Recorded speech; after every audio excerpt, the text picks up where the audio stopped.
Somewhere in a Chinese data center running artificial intelligence inference right now, there is an Nvidia H-class graphics processor that, according to every export ledger the United States government can read, does not exist. It left an authorized distributor on a clean invoice. It crossed 3 borders under 3 different commodity codes. It arrived at a rack that no compliance report will ever name. The real question sitting behind that disappearance is not whether Nvidia lost China. It is whether China's artificial intelligence build-out is running on a parallel supply web that no export control was designed to see, and whether that web can be closed before it becomes the actual foundation those systems run on. Every restriction redraws the map. It does not erase the destination. What we are tracing here is not smuggling as a crime story. It is smuggling as network topology. New lines being routed around a choke point that was supposed to be a terminal node. Some of those new lines are fragile junctions. Others have already hardened into reliable bypass routes. We are going to follow one physical unit through all of them. The unit is one H-class processor, serialized, invoiced, legally sold. It leaves an authorized distributor's loading dock with paperwork that is genuinely clean. The compliance check at that first node is not bypassed. It is passed. That distinction matters, and it is where the trace begins. Nvidia, after the October 2023 tightening of export rules, requires end-user documentation for H-class exports to a defined list of countries. That paperwork exists at the point of sale. It is real. A Singapore-registered trading company with a clean compliance history submits an end-user certificate pointing to a non-Chinese buyer, and the transaction clears. This is not a forgery operation at this stage. The trading company is issuing a genuine invoice to a genuine buyer outside China. The rerouting happens after title transfers, which is the architectural elegance of the whole arrangement. Think of this node as a toll plaza on a highway. Every vehicle that passes has paid the fare and has a receipt. The toll operator has a perfect record of every transaction. The problem is that the highway connects to a fork the toll plaza has no camera passed. Nvidia's compliance obligation is satisfied at the point of sale. What the chip does after that is outside the frame of the transaction that was audited. Reports from Reuters, the Wall Street Journal, and documented enforcement actions from the United States Commerce Department have placed Singapore in this role, not as inference, but as a recorded fact appearing in seizure records. The node is confirmed. The volume passing through it without incident is not confirmed, and by the nature of successful evasion, that volume is structurally unknowable. Node, the authorized invoice. Status, a junction. The shadow network has already routed around. The compliance check happens here and clears. Everything downstream of this node is outside the ledger Nvidia or the United States government reads in real time. From Singapore, the GPU moves physically inside a container to a port facility in Malaysia. This is where we get a rare data point: actual interdictions. Malaysian Customs, acting at the request of United States authorities, has intercepted shipments carrying H-class hardware under commodity codes that do not trigger processor-specific export scrutiny. Hardware relabeled under codes for generic computing components. I will not fabricate case numbers, but the category is confirmed in United States enforcement announcements. The route through Malaysia is documented. The commodity code reclassification is not an exotic technique invented for this situation. It is the same reclassification method that appeared in earlier rounds of semiconductor export evasion documented in Huawei supply chain reporting before 2019. A graphics processor inside a server chassis inside a container listed as networking equipment may never trigger a processor-specific flag at a port scanning thousands of containers per day. The container itself is the obfuscation layer. It is not the paperwork that is fraudulent at every step. It is the categorization that is ambiguous, and ambiguity at scale is extremely difficult to screen. The analogy that fits here is a city water system with a suspected leak. You find wet ground in one place and you mark it. But the system has 50 kilometers of pipe. The wet patch tells you the system leaks. It tells you nothing about where the rest of the pressure is going. The Malaysian interdictions prove the route exists. They cannot prove, and do not claim to prove, the volume that clears the port without a paperwork error. Those shipments do not generate press releases. They generate no record at all. My read, and I want to be honest that this is a hypothesis and not a confirmed figure, is that the interdiction reports we can read are not evidence the system is working. They are evidence the system has visible edges. Customs intercepts the containers that make paperwork errors. The ones that do not make errors do not generate press releases. What we are seeing in every published interdiction report is the failure mode of the evasion network, not its success rate. The success rate is invisible by construction. Node, the Malaysian transshipment port. Status, a choke point. With a bypass route in active use, volume unconfirmed. Interdictions confirm the route exists. Interdictions cannot confirm the volume that clears without incident, and by the nature of successful evasion, that number is structurally unknowable. The chip's trace now reaches a second documented corridor, free trade and re-export zones in the Middle East, with the United Arab Emirates appearing explicitly in United States Commerce Department guidance issued in 2023 and in subsequent reporting on chip diversion. This is not inference. This is documented Commerce Department language naming specific entities in diversion networks. The GPU arrives here, potentially through a parallel route from Singapore or as a second hop from Malaysia, and at this node, it sheds its traceable commercial identity. Free zones in re-export hubs create a legal environment where goods can be received, repackaged, and re-exported under the destination country's documentation framework rather than the origin country's. At this node, the processor may acquire a new invoice from a local entity with no United States nexus. That means United States export law's extraterritorial reach now depends on proving a chain of intent that the documentation has been structured to break at each transfer point. No single actor at any single node necessarily committed a detectable violation on their own paperwork.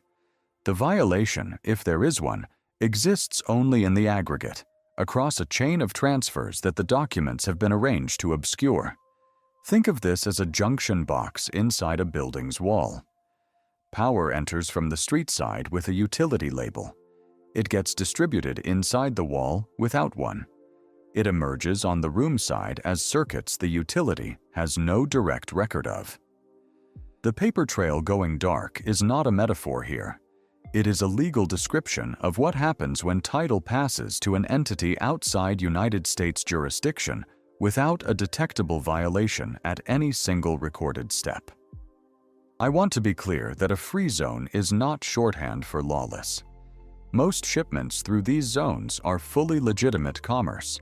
The structural point is that the zone architecture creates natural document discontinuity that a diversion network can exploit without requiring any single actor to commit a detectable crime at their own node. Node, the free zone identity shed. Status, a choke point. With no bypass found, for enforcement, not for the hardware. Enforcement has no reliable mechanism to reconstruct the chain of title once it passes through a non-United States jurisdiction free zone without a cooperating local authority. The GPU has no such problem. It continues to the next rack regardless of what the paperwork says. The chip arrives in China through a land border or a port. Reports document both routes. It is installed in an inference or training cluster. From this point forward, It operates as hardware in a facility that will never appear in United States export data as a recipient of controlled technology. The serial number that Nvidia pressed into this chip at manufacture exists in Nvidia's records. It exists on the authorized distributor's invoice. After the Malaysian port or the free zone re-export, it does not appear in any document a United States regulator can compel production of. Nvidia has disclosed that its direct authorized China revenue collapsed following the export controls. That figure is Nvidia's own reported revenue data, and it is real. What that figure does not and cannot measure is the installed base of Nvidia hardware operating in China that arrived via shadow routes after the controls took effect. Reports from industry analysts, and I am deliberately not citing a specific firm because I cannot confirm which estimate has the most rigorous methodology, suggest Chinese cloud and artificial intelligence companies have continued to expand hardware-dependent artificial intelligence capacity despite the controls. The mechanism for that expansion, if not authorized imports, points toward the network we have just traced. The front door revenue figure measures what the meter reads on the main boulevard. It has no count at all of what runs through the pipes behind the buildings. Node: the undisclosed Chinese inference rack. Status: a junction the shadow network has already routed around. The hardware is operational. The compliance record is clean at every step a United States authority audited. The installed base is real. The ledger is fiction. Now we reach the one node the network genuinely cannot route around, and the rhythm of this trace has to slow down here because the dead end is structural in a way the other choke points are not. If the United States and allied governments could cross-reference Nvidia's manufacturing serial numbers against end-user installations in real time, the way financial regulators can trace individual securities through a chain of custody, the shadow network would have no terminal node to deliver to. Every rack would either appear in the export record or be identifiable as contraband. This is the real choke point. You cannot change the serial number baked into the hardware at manufacture without destroying the chip's ability to operate in a managed data center environment. Modern data center software, the orchestration layers and licensing systems, and health monitoring stacks that a large cluster depends on, ties to hardware identifiers at a level that cannot be spoofed without breaking the workload. The hardware's identity is the one node no transshipment can relabel. Here is the uncomfortable pushback against my own framing, though. The bullish case for the shadow network assumes the volumes are large enough to matter strategically. I have no way to confirm that. The bearish read is that the unknowability cuts both ways. China's planners also cannot rely on supply they cannot schedule or guarantee. A network you cannot audit is also a network you cannot build a roadmap on. If you're designing a national artificial intelligence infrastructure program, you cannot center it on hardware that arrives unpredictably through re-export channels, because you cannot plan procurement, rack density, or power capacity around a supply chain you have no visibility into. That constraint is real, and it is not discussed enough in the coverage that focuses on the smuggling as a supply success story. The bypass in progress, and I am flagging this as speculative, is substitution. Huawei's Ascend line of accelerators and next-generation domestic designs could, if they reach functional parity for the workloads Chinese artificial intelligence developers actually run, make the shadow network unnecessary rather than closed.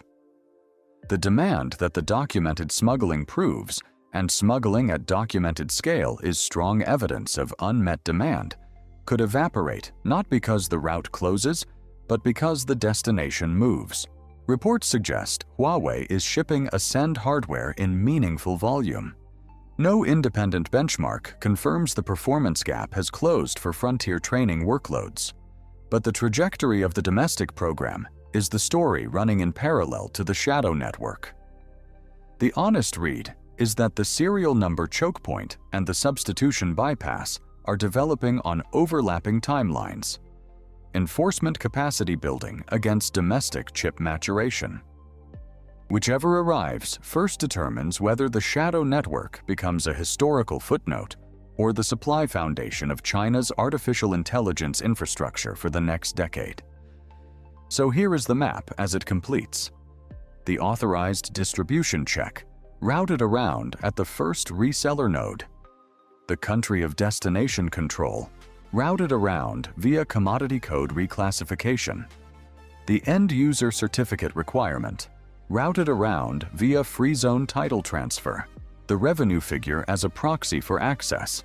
The number everyone cites, a metric that measures only the front door while the network uses every other exit in the building.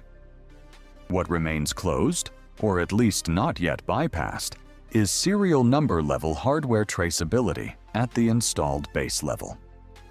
There is no confirmed bypass for that. Frontier training performance from domestic accelerators is a bypass in active development, with no confirmed parity for the hardest workloads. And the scheduling and reliability problem of a supply chain you cannot audit is a real constraint on China's ability to build a national artificial intelligence program around hardware it cannot plan around. My plain call is this. The network we have traced is not a leak in the export control system.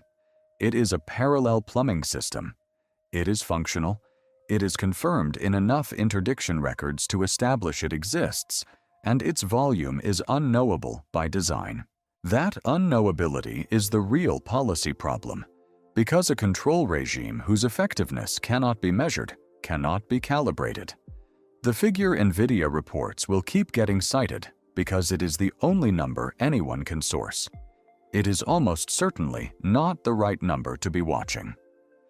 That one H-class processor we followed from the authorized invoice in Singapore is in a rack somewhere. It is running inference. Its serial number exists in Nvidia's manufacturing records and in one clean document issued by a Singapore trading company. Every document after that is either gone or points somewhere else entirely. The network routed around the map the export control system was designed to read, node by node, without a single transaction that was unambiguously illegal at the point it occurred. The question was never whether Nvidia lost China. The question is how much of China's artificial intelligence is running right now on chips that, as far as the export ledger is concerned, were never there, and whether the ledger will ever be able to catch up to the rack. The choke point that remains is the serial number. The bypass for that is domestic substitution. So the question I want to leave you with is this. When does Huawei's Ascend line close the performance gap for frontier training? And when that happens, does the shadow network collapse because the route finally closes? Or because nobody needs it anymore? Drop your read in the comments. If this kind of dependency map analysis is what you are here for, subscribe and turn on notifications. There are a lot more nodes left to trace,